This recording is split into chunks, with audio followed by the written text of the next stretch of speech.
that was the most challenging moment for sure in my gymnastics career, was making that decision to keep going. Because man, it would have been easy to throw the towel. Oh, it would have been so easy to just say, I'm done. Man, I was not going to give up. I was definitely not going to give up.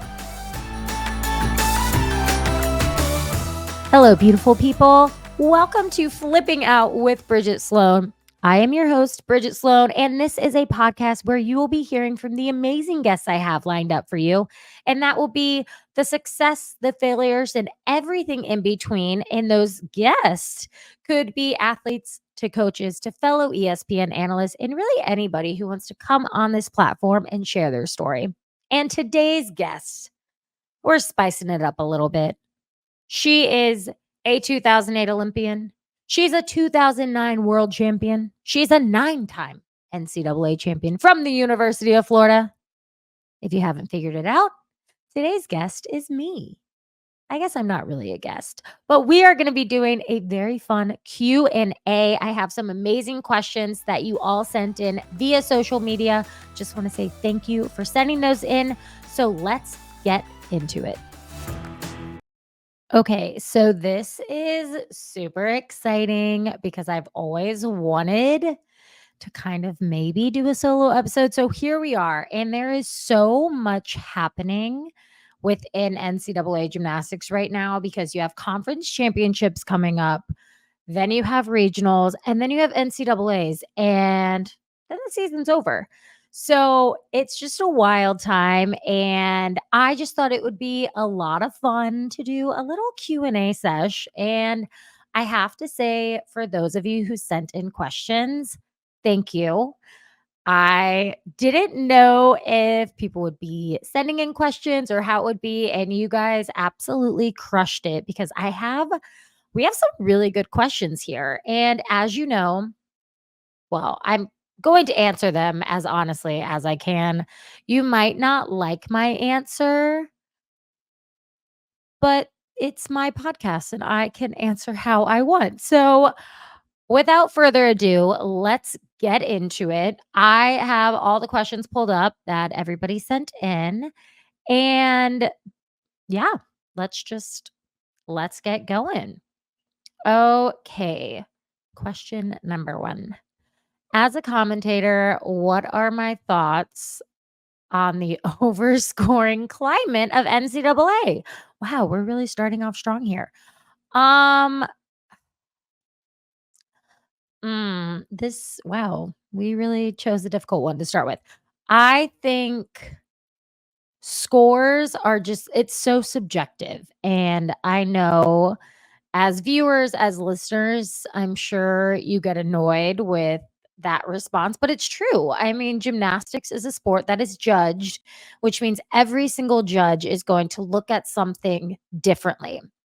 I mean, the way I see things is different than the way a judge sees things. So I actually think we're not necessarily in an overscoring climate at the moment.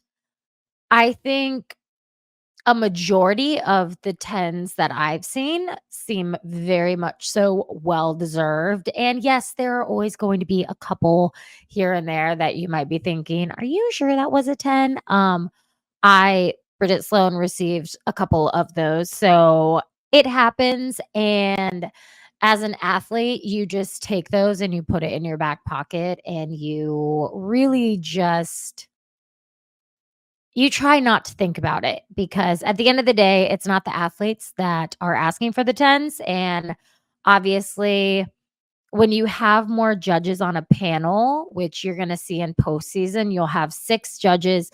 They'll drop the high and the low, and then they'll average the remaining 4. So I do think postseason definitely gives a really good glance and a really good understanding of, NCAA gymnastics. And I think it's why postseason is so exciting. And I'm already going off on a tangent. So we are off to a great start.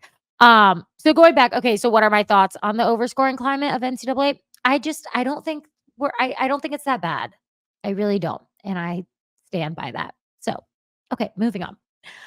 All right. This says give give me your top 4 in NCAA. Well, you're gonna be flustered because the top 4 that I have in my head is pretty much the top 4 right now, which is Oklahoma, LSU, Cal, and Florida. Now, I do think I'll be honest, I think Oklahoma, LSU, and Cal, they have really been steady in that kinda 1, 2, 3 spot. I think Michigan State could be in there. I think Kentucky could be in there. I mean, it is it is gonna be so interesting who is going to be in the finals at NCAA.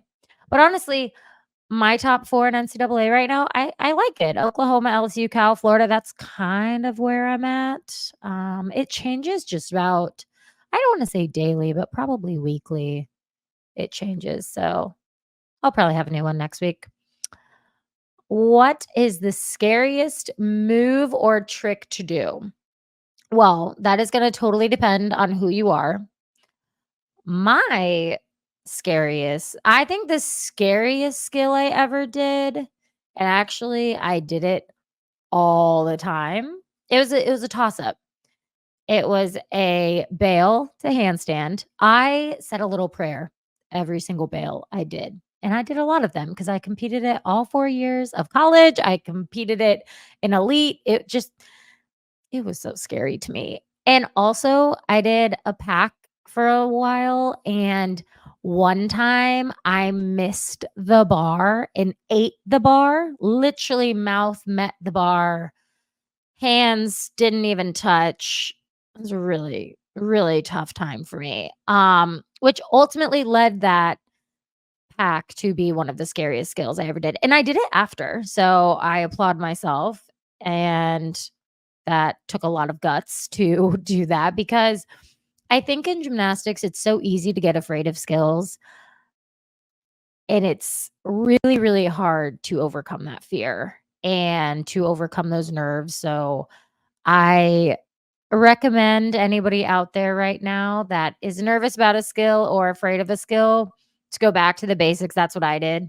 Going back to the pack that again, I literally like I missed both hands. My face hit the bar. It was the most traumatizing. Oh gosh, just thinking about it like gives me the chills. And for those who don't know what a pack salto is, it's basically a flyaway. So you go from the high bar to the low bar and well, it's like a flyaway in between the bars, and you let go of the high bar, you flip, and then you catch the low bar in a nice it's supposed to be this beautiful, like, smooth swing. Mine was not the most beautiful smooth swing. Anyway, so when I did that, it took a lot of me going back to the basics and me writing down, like, how to do the skill essentially to basically relearn, a pack salto, and again, a bail. Very scary, very scary. Why wouldn't they change Audrey's dismount to avoid the under rotation deduction? I'm guessing this is Audrey Davis, which shout out to Audrey. She got a perfect 10 on bars, finally.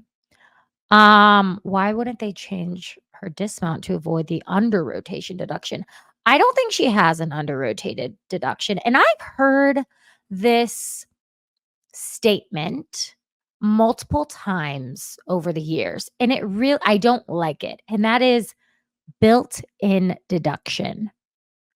I just don't believe in that being a term. So I know that when I had Audrey on the Flipping Out podcast, she mentioned to me that she had a built-in deduction on a skill, and in my head, I'm like, "No, you don't." And if you think about it, yes, maybe there is some but we don't call it a built-in deduction. So, to go back, why wouldn't they change Audrey's dismount to avoid the under rotation deduction? I don't think she has an under rotated deduction, and maybe I just don't know, but I don't think there's any under rotation in anything Audrey Davis does. And again, she got a perfect 10 on uneven bars, and we are so incredibly happy for her. And so I don't think they would want to change her dismount. She also just has one of the most technically perfect. bar routines in NCAA, and I think KJ and her staff know exactly what they're doing over there at Oklahoma, so I'm not gonna question them, I'm just gonna let them keep doing what they're doing because 'cause they're clearly doing a great job. Alright. What was your favorite and least favorite part about college gymnastics? Great question, great question. Wow, okay. Well, my least favorite part what was my least favorite part? Honestly, probably the Sunday practices that we had.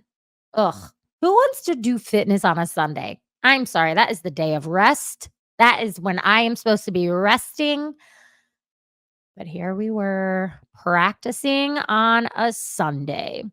Also, the 6 a.m., like, wake up calls, the 6 a.m. morning workouts, like, in the weight room, did not love those, did not love those. I am not a morning person, and, oh my gosh, those 6 a.m.,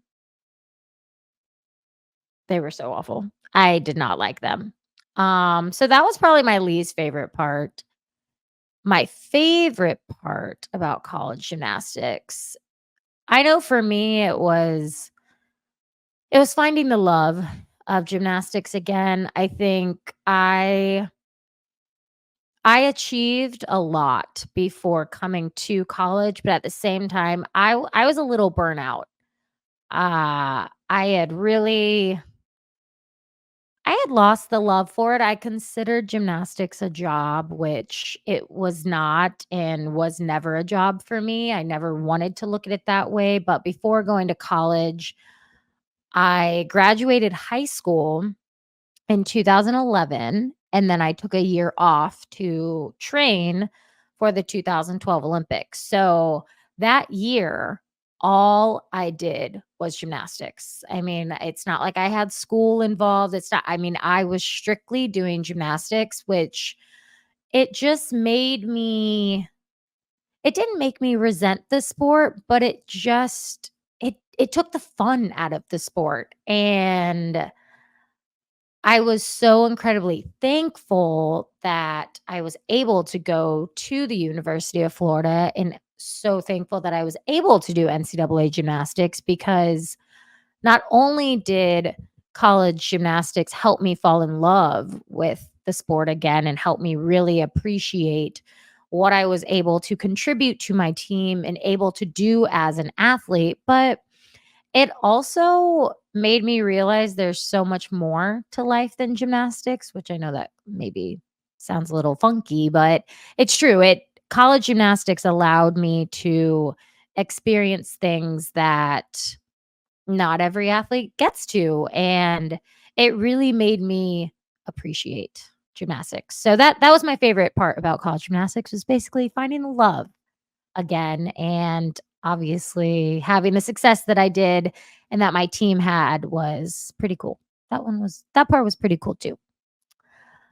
Okay, how would you change the NCAA code to better differentiate between the best teams? I have heard this question a lot. I have. And there's not you just I don't think you can do it.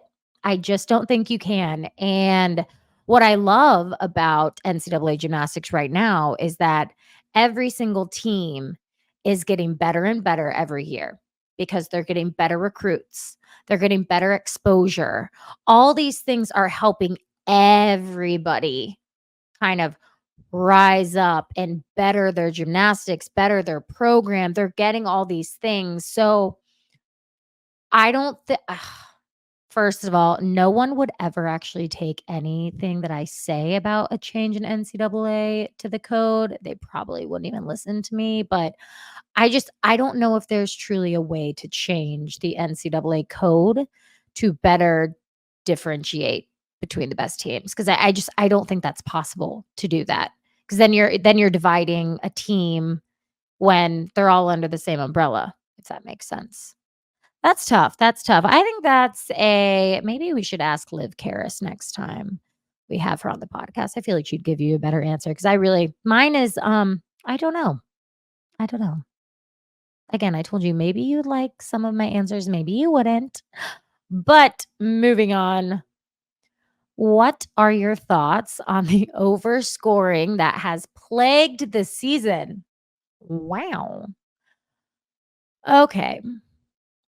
I'll be honest, I don't think there has been a ton of overscoring. Obviously, you will see it every year. I don't know if we'll ever have a true NCAA season where you can say there was no overscoring, everything was even, everything was fair. That just I just don't think it's really gonna exist, which is fine.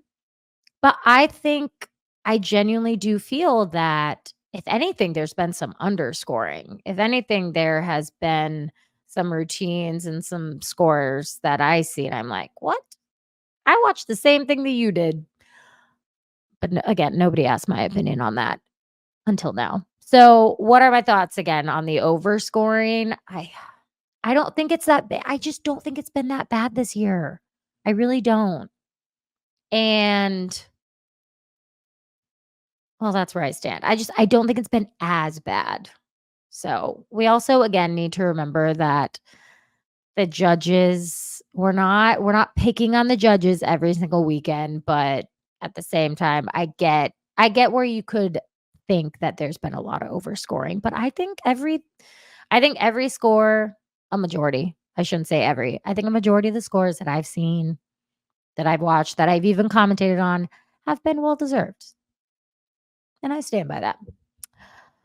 Okay. Do you feel like the better known gymnasts are judged a bit easier? No, I don't. I think I mean, when you say better known, I'm guessing this individual thought of like the bigger names, the big names. I don't. What I do think is that those athletes might have a flair to them, a confidence to them that it might take other athletes a year, 2 years, maybe their entire career to learn, where you're seeing athletes come in now, freshman year, they've got this, like, swagger almost, like, this confidence and this showmanship that I absolutely love, that athletes are starting earlier in their career. So, I don't think the better known gymnasts are judged to be easier. I don't think they are. I think they just know how to, I've seen it. There are athletes out there that can finesse a mistake. They can almost cover it up with dance or with, and you can't really teach that. Like you have to just learn how to do that over. It takes time. It totally takes time. And I think you're just seeing a lot of the better known gymnasts, maybe the bigger names, they come into college and they've just got that it factor. And what I really like to see nowadays is that that it factor is being spread across the entire team. And it's just making gymnastics super fun to watch. So, again, do I feel like the better known gymnasts are judged a bit easier? I don't. I really don't. Which maybe people will hate me for saying that, but I don't. I think that they have a confidence to them and they just bring a little more pizzazz, I guess, like as a freshman. So, oh wow, we have a lot of judging questions. Okay. So, what do you think about judging? I don't ever want to be a judge. Shout out to all the judges out there. You just keep doing your job. And yeah, I just I think judging is really hard. I think everybody's going to see again, I think everybody's going to see something different. I think there are really really amazing judges out there and there are definitely judges that I remember I did not get excited when I saw them at panel because some of them were really tough and I think it's very easy to accuse judges I mean, that's pretty much what you go for first is accusing a judge of, being biased or they're judging easier. But at the end of the day, they all take the same courses, I think. I hope. Now I'm starting to even question myself. I would assume that they have all taken the same courses. So, what do I think about judging? I think it would be really hard. And I don't think I would make a good judge, which is why I will probably never be a judge. Okay. Oh, this is a really good question. Mhm. Would you ever consider coaching? Huh. So, yes, I would. I would. I totally would. I was not in this place of saying yes until recently. I am really thankful that I kind of removed myself from the sport in a way. I mean, obviously, I was still involved minimally in my opinion. It wasn't a huge involvement, but post graduation, I removed myself and I actually did a little bit of club coaching when I lived in Ohio. I did a little club coaching and I absolutely loved it. And I know how easily you can get like sucked in and I mean, there's something about coaching that just fills my tank. It really does. I love inspiring younger generations. I love with NCAA coaching, I love the fact that you are molding these student athletes, helping them mold themselves into young adults. And that is a really cool and very special time for not only the student athlete, but as a coach, I can only imagine what it's like to see a student athlete just go on and accomplish these amazing things. So I think that part is extremely cool and something that I've always been really, really passionate about life after sport. I think it's so important to know that there will be a time where you won't be doing your sport. It's just I know for me, I was ready for it. Not everyone is ready for it. So I'm very, very passionate about life after sport. And I think you're seeing more and more coaches help those athletes. I don't want to say come to terms with it, but it is. I mean, you have to accept at some point that your sport will come to an end. And it's really scary. The real world is very scary. It can be really intimidating. But at the end of the day, I think NCAA coaches have one of the most rewarding jobs. I think coaches in general have the most rewarding job, and that is seeing athletes grow and become these young adults, seeing athletes become 1% better, seeing athletes succeed is so cool to me. So, would I ever consider coaching? Yes. I would consider it. I don't know. I went through a really brief period where I was like, "I will never ever coach. I would never wanna be an NCAA coach. I just would never wanna be a coach." And that quickly passed. I don't feel like that anymore, but it would have to be the right opportunity. There would have to be a lot of rights and a lot of boxes that I could check off, but yeah, I would definitely consider coaching. Okay. Do you think event finals should be brought back? Absolutely not. Let me tell you one thing. So, how NCAAs used to work. You had prelims, like team prelims, and then you had team finals, and then you had individual finals. That was essentially 3 days of competition for some athletes. 3 days in a row of competitions. And let me tell you, my freshman year, I didn't know what was going on half the time. It's fine. I had no idea. That's a lie. I knew that event finals were a thing. I didn't know how you qualified for event finals. I didn't know, like, I didn't know. And when I found out that I had to, I believe I was in floor finals, and when I found out that I had to do a floor routine again, 3 days in a row, ooh, I was nervous. Scary times, dark times for me, realizing that I was gonna have to do 3 floor routines in a row. And floor was always hard for me in general, so imagine, I mean, 2 days in a row was one thing, and then a 3rd day, ooh. So again, do you think event finals should be brought back? No, I don't. I think the way that things are, I get it. A majority of it, I'm sure, is based on TV time, and I'm sure that does play a part in why they got rid of it. But I think for the athletes, and I think for their bodies and the safety and the health of of the athletes, I do think it is good the way it is. I do. I think it's important. They have podium training, and then they have prelims, and then they move on to the team finals, or they don't. But I do think that is the best. I think it's good the way it is. Okay.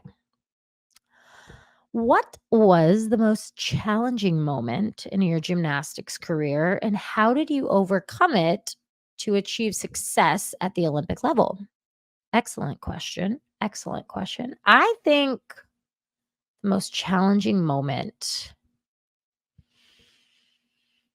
Oh, duh. I know exactly what the most challenging moment for me was. That was in 2008.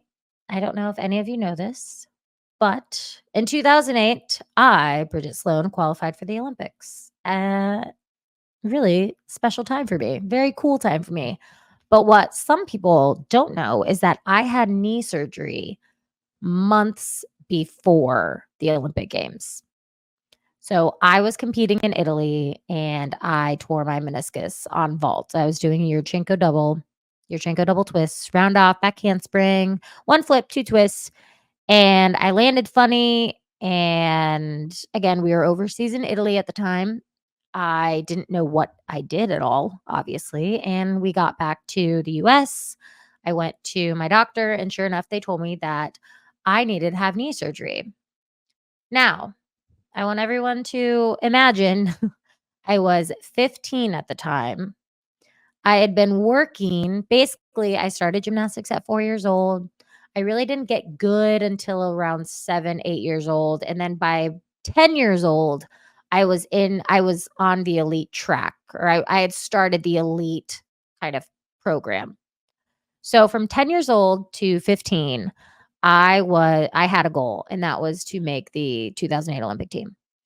And when you are 15 years old and not quite sure how to manage emotions, not quite sure how to, I was young. We'll just say that. I was very young and I didn't really know how to handle things at times. And being told that you have to have surgery right before you're supposed to essentially make your dreams come true is really, really hard. It's really hard. It was really hard to digest. It was really hard to understand. There was a lot of kind of like poor, not, I don't want to say it was poor me, woe is me, but it was definitely, it was a why me? Why am I?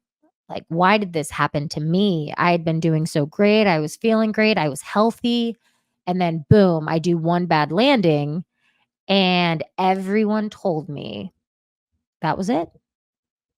Actually, that's a lie. Not everyone. The media told me that was it. There's no way.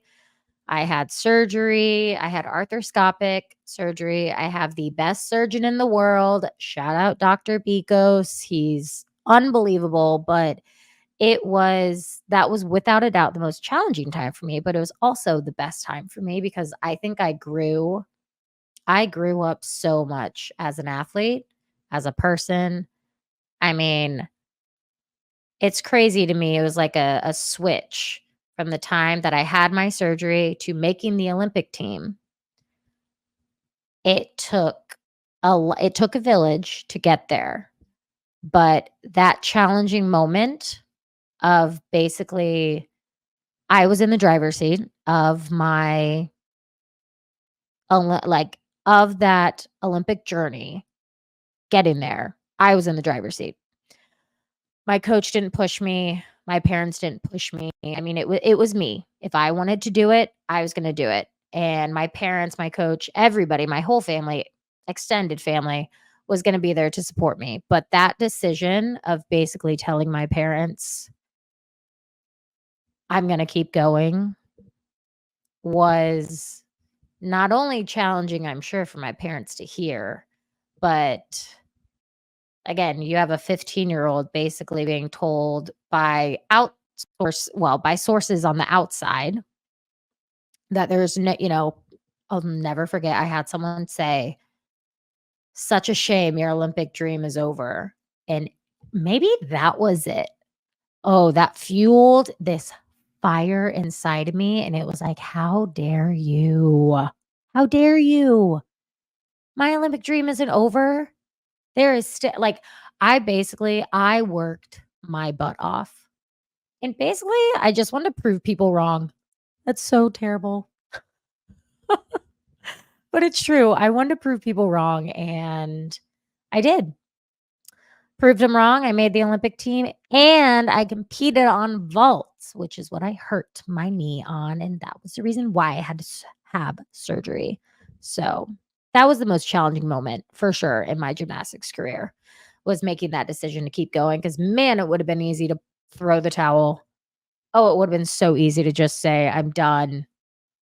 We tried, we gave it our best, but man, I was not going to give up. I was definitely not going to give up. So if you're listening and you are going through something very challenging, I recommend you talk to your support system. I recommend you make a plan. That was really big for me. That was huge. That's probably what jump started my scheduling brain and my planning brain as an adult. Was at 15. I made small goals, I made big goals, but I had a plan. And at the end of that plan, it was to be in Beijing with my team competing. And guess what? I did it. So yeah, there's that. Okay, next. What is my opinion on the scoring system within gymnastics? And do you think the perfect 10 will ever come back? Okay. I'm guessing this question is more on the elite level. So, for those of you who don't know, the elite gymnastics does not have the same scorer system as NCAA gymnastics. NCAA gymnastics is a perfect 10 scoring system. In elite, you have two scores. So you have an A score and a B score, and then you add them together to come up with your final score. So, do I think the perfect 10 will ever come back to elite? No, I don't. Right now, the difficulty in elite, I think you have to have it the way that it is. It makes the most sense. I do think it is very confusing. If you were to just turn on, the Olympics and see it, it can be very, very confusing. I'm sure the analyst that will be covering the Olympics, I know who they are. I'm sure that they will do an amazing job of explaining that. But I think the perfect 10, it's perfect in NCAA and it's perfect in the Junior Olympic, the JO level.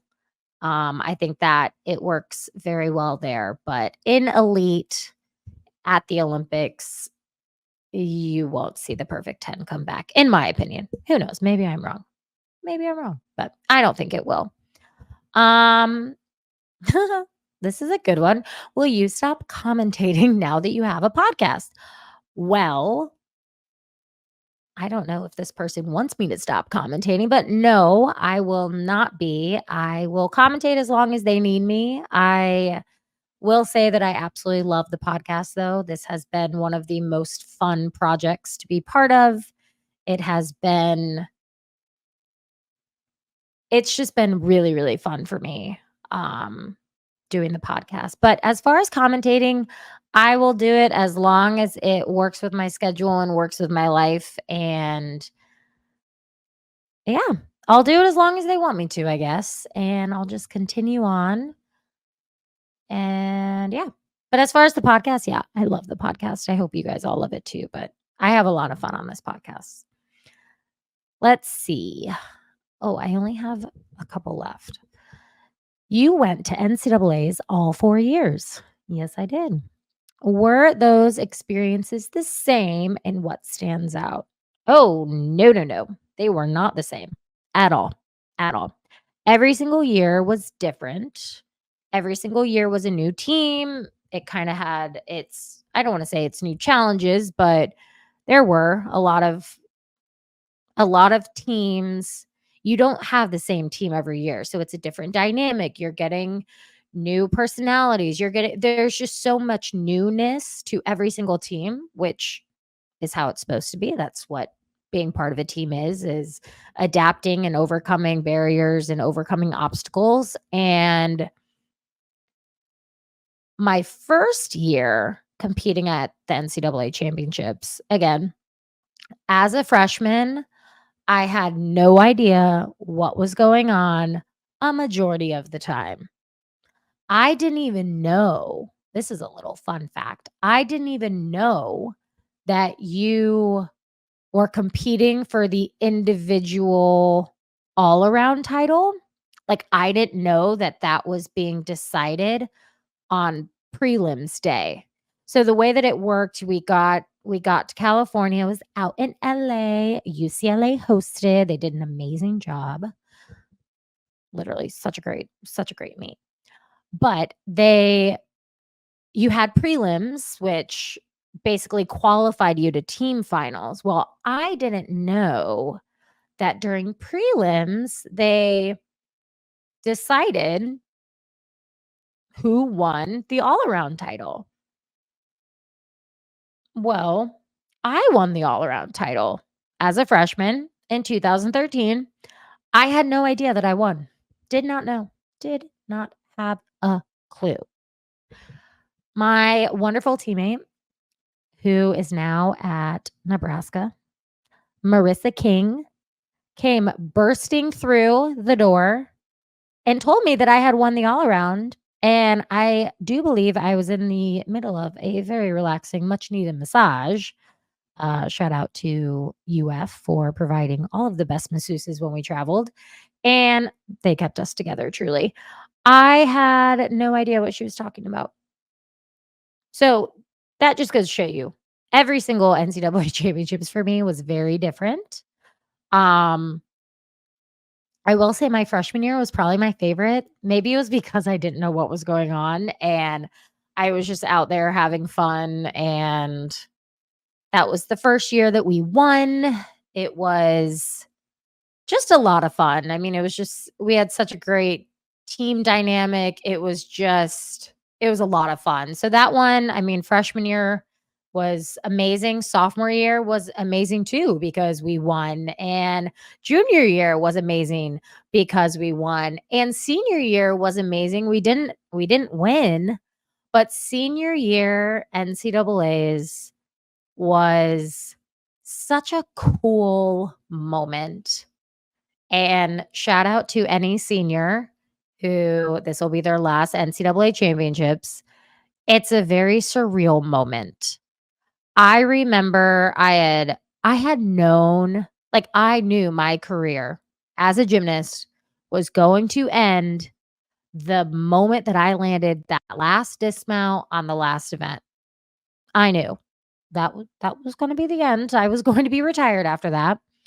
But I didn't look at it like that going into the meet. So I was super excited. I was feeling great. The team vibes were great. Like we were ready. And I want to say we ended on bars, which is one of my favorite events. And I just remember I landed my dismount, gave my coach a hug, ran down the podium, and all of a sudden, I got a hug from Jenny. And it wasn't a normal, like, hoorah hug, like, oh my gosh, amazing. Give me a hug.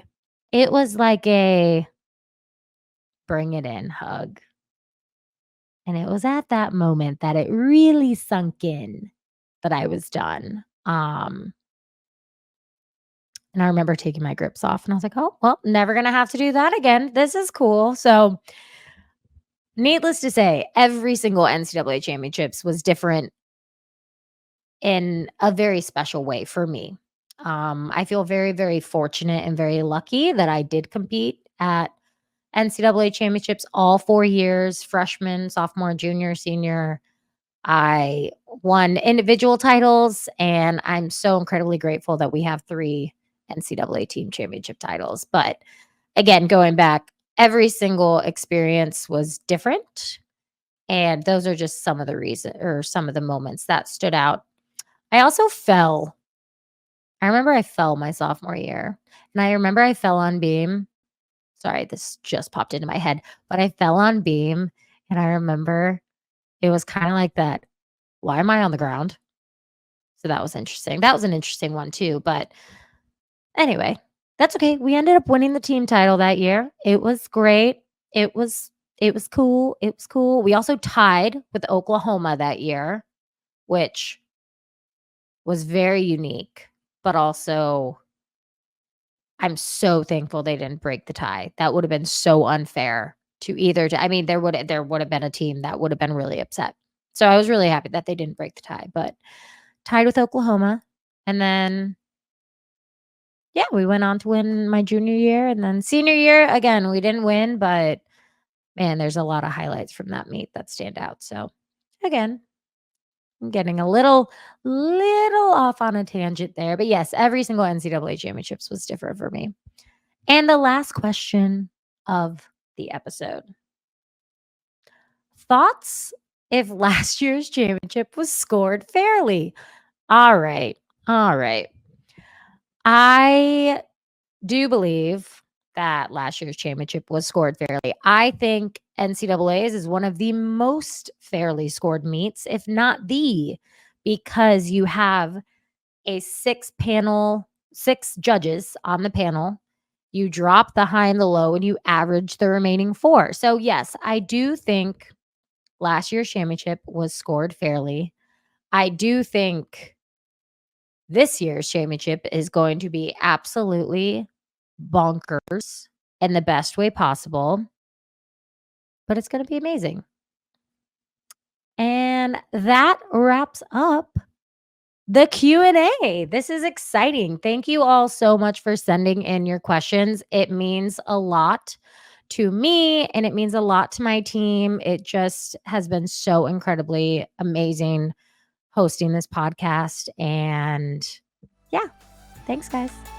That wraps up today's episode. Thank you all for tuning in and for listening. Please like and subscribe wherever you listen to your podcast.